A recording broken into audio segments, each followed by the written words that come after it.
Well, we are getting ready for the next session here at ASI Connect, and after that we have around an hour or so for you to get networking with the lunch breaks. Let's get cracking with the next session. We talked really about diversity in motorsport when we think about the fuel that's going to be used, whether it's going to be the internal combustion engine, hybrid power, or if it's going to be electric with the form of a motor. Now, diversity in motorsport covers many things, of course, and we're going to get into all of that straight away with Lindsay Orridge. Now, Lindsay, you've got a great panel who have been discussing a lot before we've come to air, so I know that you're going to have your work cut out to try and orchestrate this one, but straight to you then, Lindsay Orridge. Really excited by this chat. Thanks, Bryn. Yeah, as you said, we've got 40 minutes to tackle diversity in motorsport, so let's go. Firstly, to introduce myself, my name is Lindsay Orridge. I've been working in the motorsport industry for over 20 years in marketing, comms, PR, content, and in all 2- and 4-wheel kind of categories around the world. And I founded Driven by Diversity last year in 2020 to address some of the diversity and inclusivity issues that I was seeing in the industry, and have a great team of people that we've pulled together in order to talk about those issues from personal experiences, and also to raise topics that maybe some people weren't aware that were important to discuss in the industry. We've obviously got a fantastic panel here today, if I do say so myself. I'll do a very quick name check for everybody and then we'll jump straight in. So we have Ariana Bravo, and we have Jai Campbell-Brennan.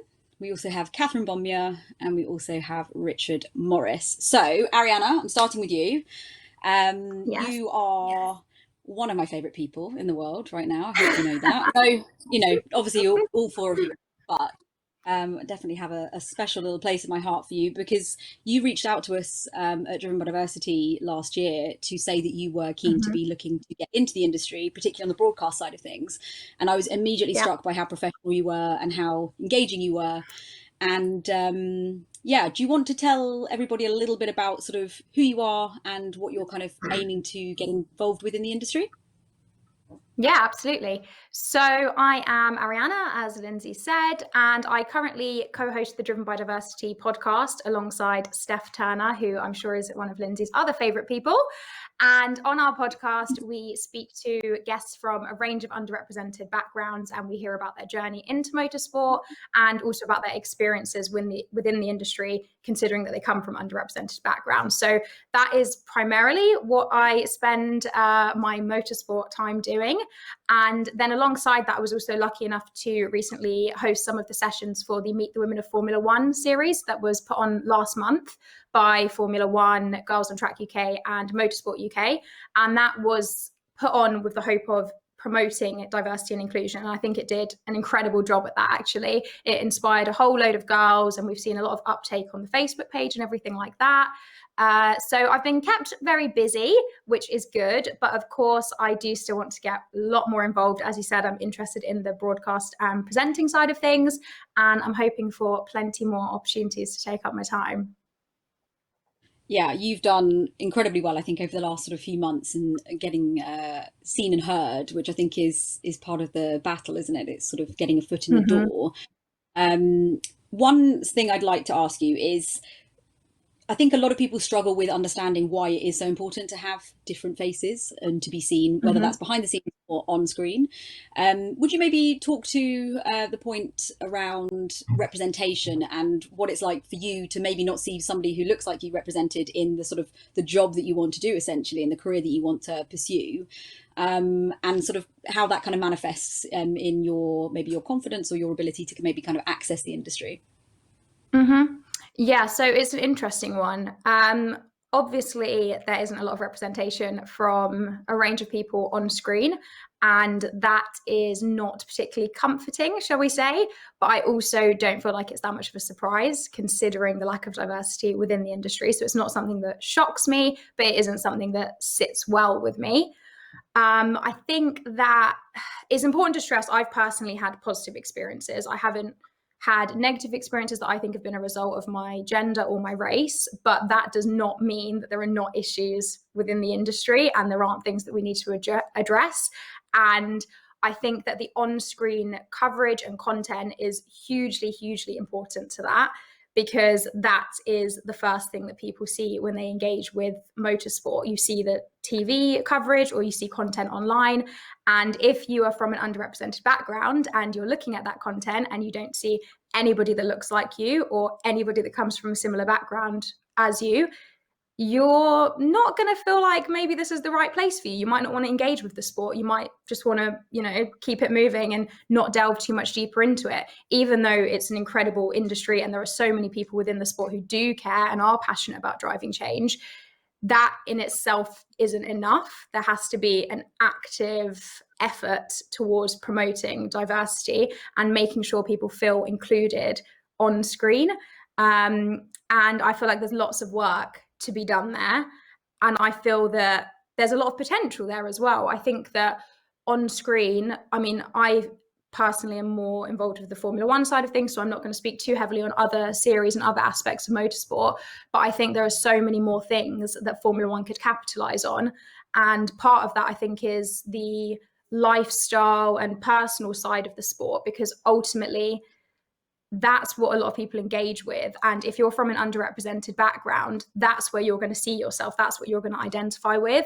And I think that that's something that Lewis Hamilton, for instance, has done an amazing job with. He's managed to transcend the sport, and he's pretty much the only driver that has been able to do that. So I think that if F1 are able to tap into that side of things and engage with people from different backgrounds by producing coverage and content that tackles that, then that's ultimately going to be a gateway. Obviously, the industry and the sport isn't about the lifestyle aspect of Formula One, but it's a really good gateway into the wider sport. And it's a good way of making people feel that they are welcome and that this is an industry that is right for them. From a personal perspective, I'm quite fortunate that I'm quite confident in myself. And I feel like if I have the talent and I have the drive, I can achieve what I put my mind to, but not everyone might have that same belief. So the industry does need to do their bit to make it feel inclusive. And I hope that that continues to happen. There's definitely been a start, but there's definitely way more work to do. Yeah, I think you've hit the nail on the head there. That's something that I think you and Steph have managed to do so professionally and so well on the Driven by Diversity podcast series, which is speaking to lots of different people who wouldn't normally have a platform or a voice to speak. And rather than it being the sort of the same group of about 10 people who seem to get interviewed for everything in this industry, we're actually being able to, sort of speak to individuals and hear their, stories in a longer form, rather than it just being, a 5-minute segment like this, which is really difficult to kind of get your entire story across. So yeah, I'd encourage everybody to go and have a listen to that series. One of the people that you spoke to, Ariana, smooth link, was Jai Campbell-Brennan. How slick was Great that? Very slick. Jai, I'd love you to introduce yourself if you wouldn't mind. Yeah, so as Lindsay said, my name is Jai Campbell-Brennan. I'm founder and director of Wavy Dynamics. And Wavy Dynamics is an automotive and motorsport engineering consultancy. And I kind of went on that mission just as a desire to follow my own passions, really. So we work primarily in vehicle dynamics, aerodynamics, and engineering design. And I had a lot of, after spending a few years in the automotive industry, I had a lot of ideas and ambitions that I realized I was kind of going to have to make different moves to make happen. And after a period of not being able to find the opportunities that I wanted to find within the motorsport industry, I decided that I would make my own opportunities, and that's how Wavy Dynamics was born. So yeah, I've been on this journey for about 2 years now, and it's not been an easy one, but it's one that I'm very passionate about, and I have no doubt that with the right motivation and drive, you can make anything happen. So that's my my brief intro. Thank you, Jai. I think you've had some really interesting experiences that might be worth sort of sharing about your experiences of being, a rare face in a sea of mostly white male engineers. Is that something that you can, is there any sort of examples that you can maybe share with us about your experience and maybe why that sort of brought you to where you are now, where you want to kind of try and help the industry change in the future? Yeah, so I guess kind of like pre-university and even during university, you're always aware that motorsport is like as you said, you only see white males there predominantly from like a kind of a middle class background. And I think, as Ariana said, like representation is really important. And I'm aware that a lot of great young engineers that I went to university with, there's an old classmate I had called Tosin, and he was like a Formula One fanatic. And he had the intelligence and the passion to really do some good things. But I know he was ultimately deterred because it's like, oh, that's just like, it's not really a space for me. And I guess if it wasn't for my stubbornness, I might have had the same kind of issues. So when I started to make steps into the industry and kind of find myself in events, it just became more apparent. It's not something that I ever felt was a negative thing, or people kind of treated me negatively. But for example, you walk into certain spaces, certain events, and you're just aware that you're different to everyone else and you attract a lot of attention. So people are kind of checking out your name badge and seeing who you're representing, what you're doing. And that's, it's kind of, you're just aware that you're very much an outsider. And as I kind of move forward in my mission and start to make things happen, I would ultimately love to make a difference in that. And kind of, there's a lot of people talking about diversity, and we recognize the need for diversity, and we'd like to make a change. But I am the change effectively, so I like to step forward with that in mind. Yeah, and I think again, I would actively encourage anyone watching this to reach out to anyone on this panel and ask them to help add their voice to any discussions that they're having and any plans that they're making. And that's kind of why Driven by Diversity exists, is to find those people and put them in the right situations so that they can have those impacts. And I think, Jai, you've got an incredible experience there. And I know that you've got some really, really, sort of important ideas and frameworks that can be really useful to anybody in this industry who's looking at maybe encouraging more people into the engineering and STEM side of things who are from different backgrounds. So yeah, I would really, really encourage anybody to get in touch with you to talk about those things. You wrote a really very important and impassioned piece in Race Car Engineering last year. What was the response to that article? It was quite good actually. I got a few emails. I made connection with a guy over in America who is kind of a bit older, but automotive engineer and had experience in motorsport, and we kind of put our heads together for a couple of ideas. I think it was great to have a platform to speak about it, and I think it was kind of a catalyst to even finding myself in situations like this. So yeah, I'm very happy I did it, and obviously through platforms like Driven by Diversity. You guys recently know me and Ludovic, who was also on your podcast, we've come together and to try and make some plans happen. I think it'll be a good year for diversity. Great to hear. Yeah, well, let's hope so. Let's really, really hope so. On to Catherine. Obviously, Catherine, most people will know you as the CEO of W Series, which launched in 2019 and then obviously had a break like we all did in 2020, an unscheduled one, albeit. Would you like to introduce yourself and maybe tell us about the other role that you are now sort of part of with Motorsport UK? Yes, of course, Lindsay. Thanks very much for the intro. I share quite a lot in common with both Jai and Ariana, to the extent that I think we all saw within motorsport that there were problems with diversity. I mean, I started developing W Series now probably about 6 years ago, and the difference in the last 6 years of where women were then, which was really very, very massively underrepresented to where it is now. I mean, it's not perfect now, but it is getting better. I think we as W Series had a big advantage on coming out in 2019. We got a deal with Channel 4, which meant we were the only motorsport in the UK on the front 5 channels.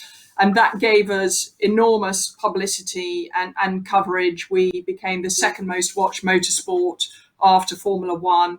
We were the second most watched female sport in the UK after football.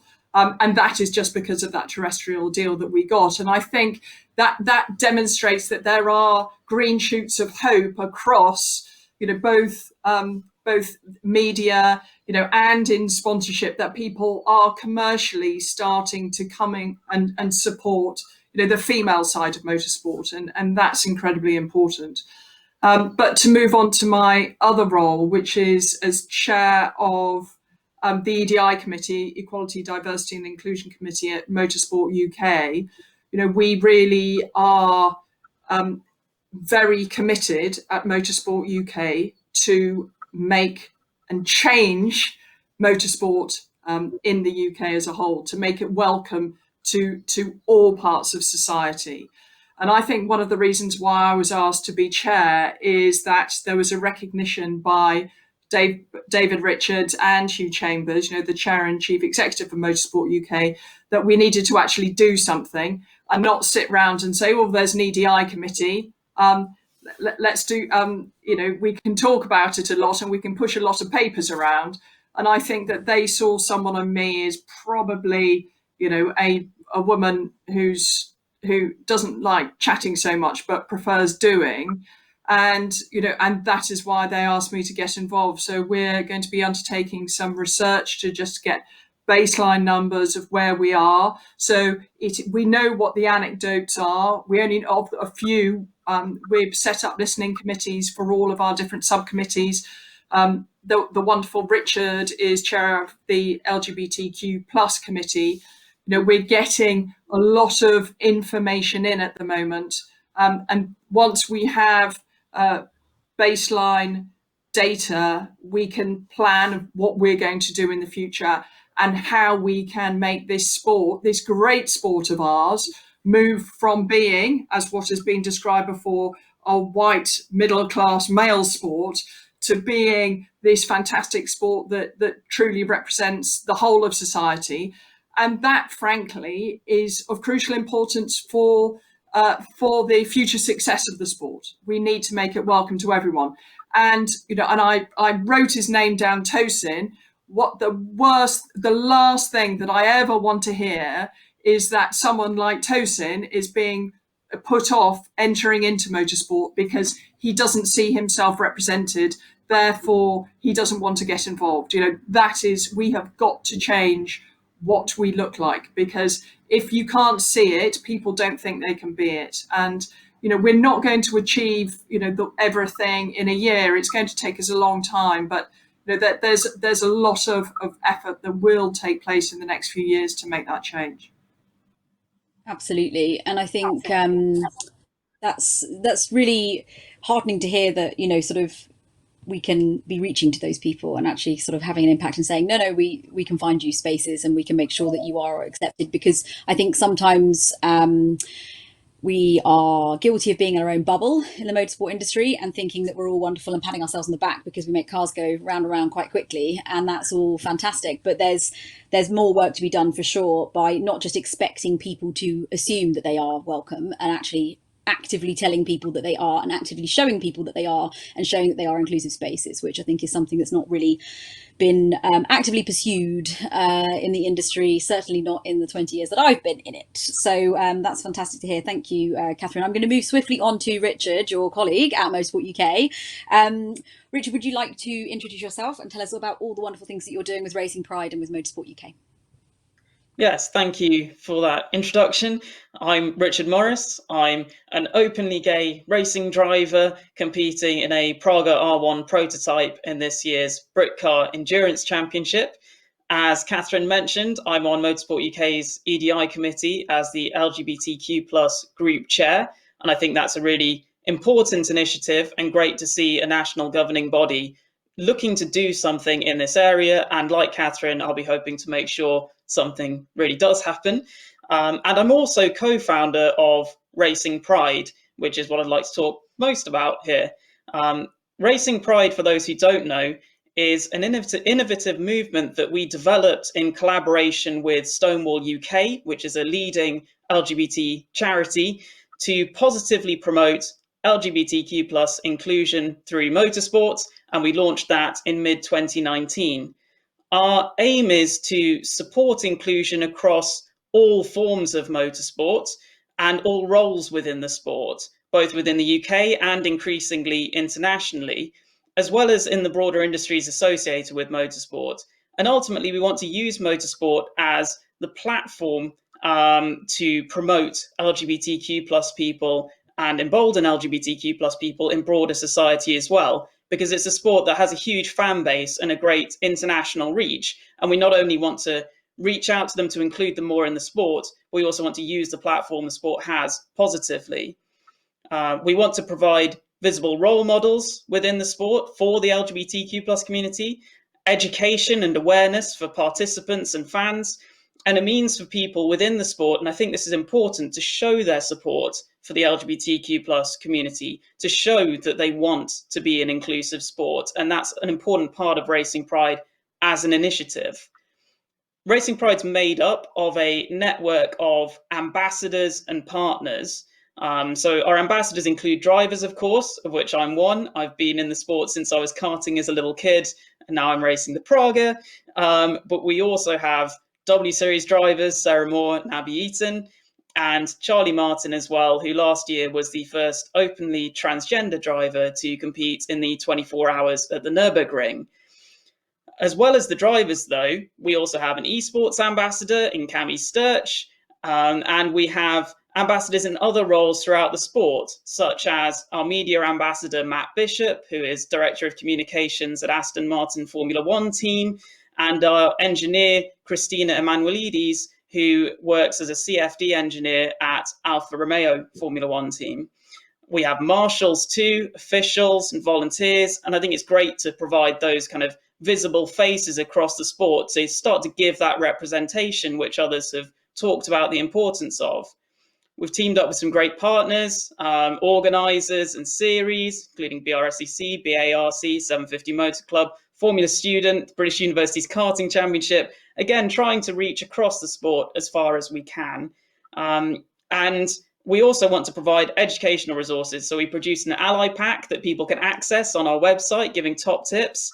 And we have really tried to represent the community as broadly as possible through things like our Spotlight series of stories on our website, talking to diverse people throughout the sport. Best sales pitch of the day. Love it. I think you did a great job there summarising all the incredible things that you are doing at Racing Pride. Like with speaking to Jai and also with Ariana there as well, is there anything that you'd like to share with the audience around your own personal experiences that maybe could help people to understand why it is, again, important to not just assume that everybody is welcome, but to actually actively encourage people to be involved and encourage people to also be as aware as possible about maybe some of the issues that you've experienced? Yeah, so this is something that people don't necessarily understand if they haven't experienced it themselves. But when I came into motorsport, of course, I was incredibly passionate about the sport. I loved the sport, but I hadn't seen any LGBTQ plus racing drivers, anyone successful who was like me. Of course, I'd seen lots of examples of different images of racing drivers, but nobody that I could relate to in this aspect of my life. And that made me feel like if I wanted to be a successful racing driver, I had to change the way that I was, or at least hide the way that I was from people. So my boyfriend came to an event when I was in single seaters, but as my friend, not my boyfriend. And I couldn't show any affection to him through the day because I was scared about what it would be like if I did come out. I was scared that the team wouldn't accept me the same. I was scared that I might not get the same response from fans or the same response from sponsors. And that was prompted in part by actual acts of homophobia that I'd experienced. They were extremely rare, but things like having homophobic slurs written on my cart in permanent marker when I was a teenager. And in part because I'd heard so much use of casually homophobic language and things like that around the culture of motorsport, which I don't think was intended to hurt anyone, but it did make me think that I couldn't come out in this environment. And I think a crucial aspect of this is it's one thing for you to know that you would support someone coming out around you, but it's much more important for someone who hasn't come out yet to know that you would support them if they did come out. And I hope that that's what the visibility campaigns Racing Pride's creating, and the resources that we're distributing, and the ways people engage with it, I hope what it's doing is creating an avenue for all the great, tolerant, inclusive people in the sport to have a way of showing that support, and therefore inspiring LGBTQ plus people that they will be welcome in the sport. Perfectly put, Richard. Thank you. I really appreciate you sharing your personal experience there, because I know that's not something that is necessarily easy to do. But I think the more stories that we do hear about people's own experiences within the industry, the more we can understand how to be better. And I include everybody in that, because I think everybody always has the opportunity to do better and to learn and to evolve in that way. And I think, yeah, being in a very male and white, particularly dominated industry, it can sometimes be hard to find someone who you can explain to that maybe you don't feel comfortable in a certain situation, or maybe that you don't want to be, sort of talked about in a certain way, because if you're in a minority, that is a very difficult thing to stand up and do. And I'm saying that as a white, very privileged woman who's worked in this industry for over 20 years. And I can hand on heart say that there have been lots of unpleasant experiences that I've been part of that are very difficult to explain if you have a male boss, very difficult to explain if you have all male colleagues who've never experienced anything like that, or maybe wouldn't do those things themselves. So yeah, it's becoming more and more important, I think, in order for people to understand it better, to understand that what people's personal experiences are, because if you can't experience it yourself, the best thing I think is to listen and to learn from people who have had those experiences. And I think, Ariana, just to go back to you very briefly, some of the people that we've spoken to on the podcast series that you and Steph have brilliantly interviewed there's so many positive stories in the industry as well that need to be kind of given more of a platform and shouted about. A few that spring to mind are the Blair Project with Niall Henry and Marilyn and Blair as well, who are doing incredible things in Manchester and have got a very bright future ahead of them, no doubt. And I think there are stories out there that are positive. It isn't all negative experiences. There are lots of positive stories and lots of people who are doing wonderful things, and shining a light on them is really important. Yeah, I absolutely agree. And I think that people underestimate how important that is. We don't want to scare people away by, saying how bad the industry is. If you come from an underrepresented group, it's important to vocalize that actually there are people who are in the industry who come from backgrounds like you, and they're having a positive experience. And I do think we need to put that message out, but that message shouldn't then be taken as there's no work to do, because they're different things. And I do also think that something that's been really important with the podcast is that we've been able to shine the spotlight on people who aren't necessarily typically on the screens or, the most known about roles. And that's really important for the sport as well, because it's not just about putting diverse people in the positions that everyone knows about and that everyone sees. It needs to be through the whole ecosystem, in the roles behind the scenes, because they're the roles that make things happen. So yeah, I think that I do encourage people to share their positive experiences as well as negative, obviously. But the most important thing is being proactive and turning these conversations that we're having into actual actions. It's no good just having the conversations. You need to actually back it up with some actions. Absolutely agree. To that point, we have received a few questions that have come through. We're just moving into the last 10 minutes of this session, so I'd like to just go through a couple of them. This one I think is a nice, interesting one. I'll read it verbatim. This is from William in Switzerland, and he says, "As an old white male, I'm pleased to see none of the people like me on this panel," which I think is a very sort of nice of you to say. Thank you, Willem. I've tried in my time to make a positive difference to diversity, but you have a group that sends the correct messages to everyone here, so thank you. I have a question for the group. How can employers be influenced to be fairer and less biased in general? In my time trying to employ unusual people, I found that a challenge both to convince bosses and to convince peers. I'll just throw in one thing that I think is something that really resonates with me, is that we can all say that we want to do the right things, and we can all have diversity kind of charters and sign up to talk about these things publicly and commit to diversity and inclusivity sort of guidelines and things like that. But I think one of the things that has always struck true with me wherever I've worked in my entire career is that the culture that you create isn't actually the words that you write down on your website or the things that you say in internal communications to your staff. And it's not your employment practices and all those sorts of things. It's actually the things that you tolerate. So you can say that we, sort of don't tolerate people turning up late. But if you do, it makes a mockery of that. And it's no different for more important topics. And I think I've certainly worked in and for places, organizations before where it's all, sort of saying the right things outwardly, but actually internally, a lot of things are tolerated and there isn't a process to be dealing with issues. So I think from an employer's point of view, I think it's really important to, sort of walk the walk and talk the talk, but also make sure that when somebody does raise an issue or that there are some concerns, that you actually handle it properly rather than it being something that gets maybe mishandled, and ask for some outside support in that if you need to. Does anyone else have anything that they might want to add to that? Yeah, Richard. So I think part of that too is the culture of trust that you need to create for people who are diverse already within the organisation.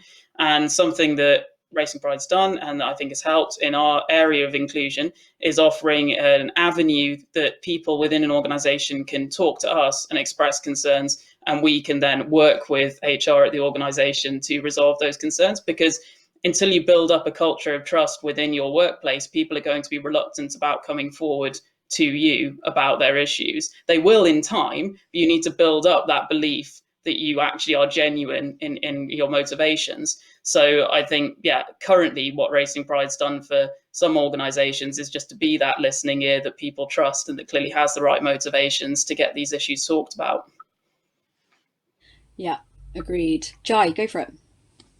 Yeah, I just wanted to add to the question where, with regards to finding people from different backgrounds and bringing them into the company.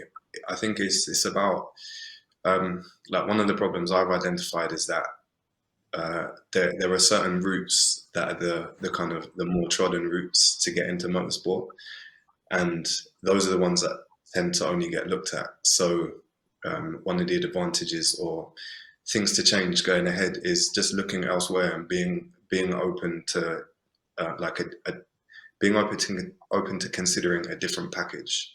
So someone who comes from maybe a university that isn't a traditional motorsport university, or just kind of different walks and different approaches. As long as that person can demonstrate that they're going to be of benefit to your mission, your project, whatever it may be.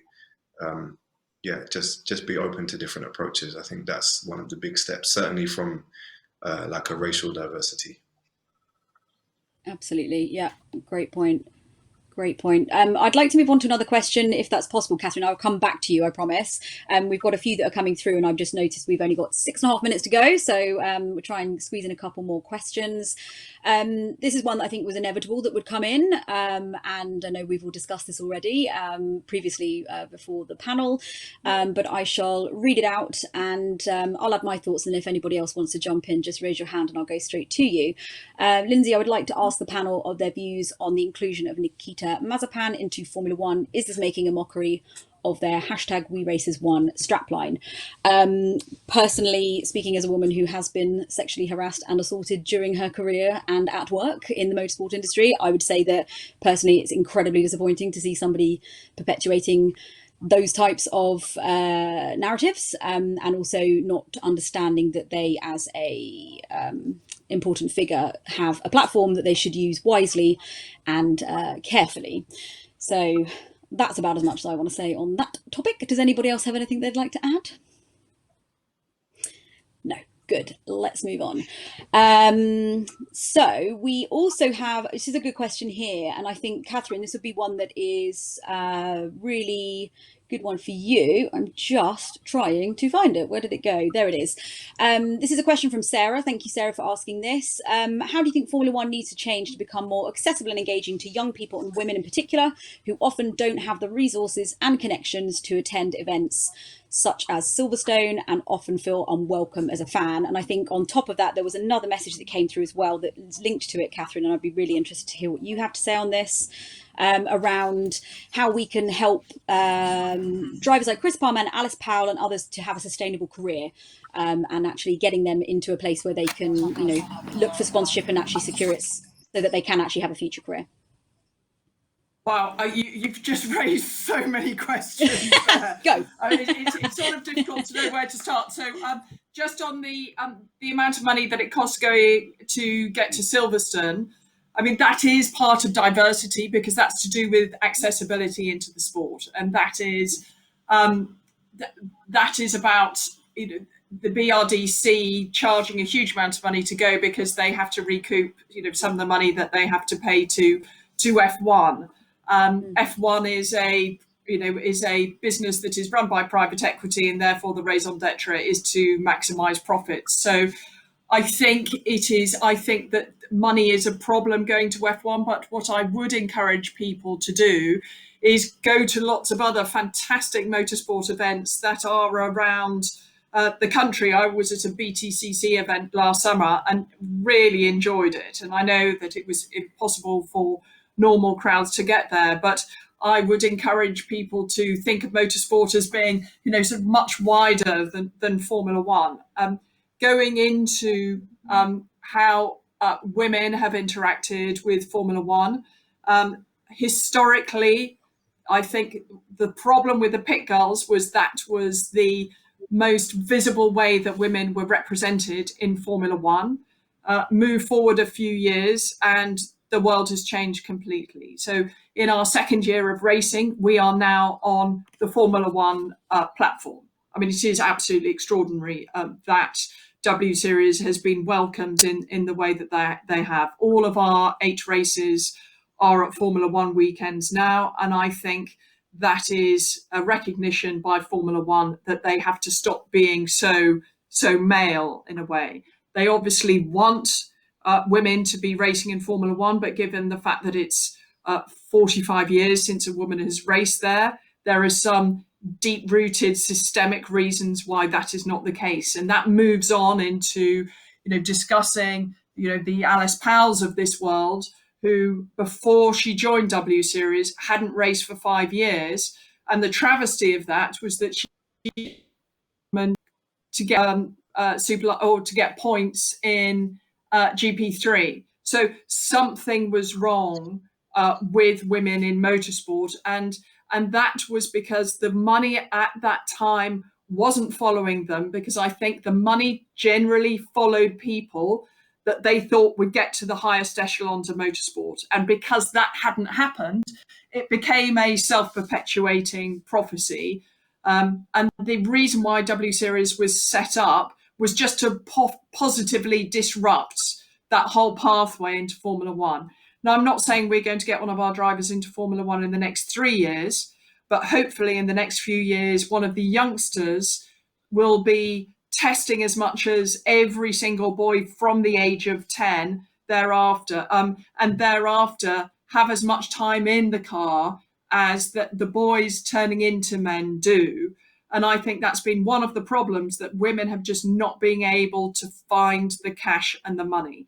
And it's about creating that profile for the drivers, and us racing alongside Formula One will definitely be able to heighten the profile of drivers, and therefore hopefully they will find it much easier to access the cash, that once they leave for W Series, they can go on into the higher echelons, into international F3, F2, etc., and they will be able to find that sponsorship. Perfect. Excellent. Thank you very much, Catherine. That's you answered my 4,000 questions perfectly. Thank you. We have 45 seconds left. Not that I'm furiously watching the clock. Does anybody have anything that they would like to add as a final something for people to take away from the session? Ariana, go. Yes, I think that something that's really important is we've seen through this discussion, and we can see through the questions and some of the initiatives that we've seen the teams and the different championships, etc., implement, that people are passionate about making a change. But you don't necessarily need to spend all of your time delving into the details of it when there are already people from those backgrounds who are there and can talk to those experiences. So talk to those people. You don't need to set off on your own quest to find the answers. We're already here. You just need to speak to us.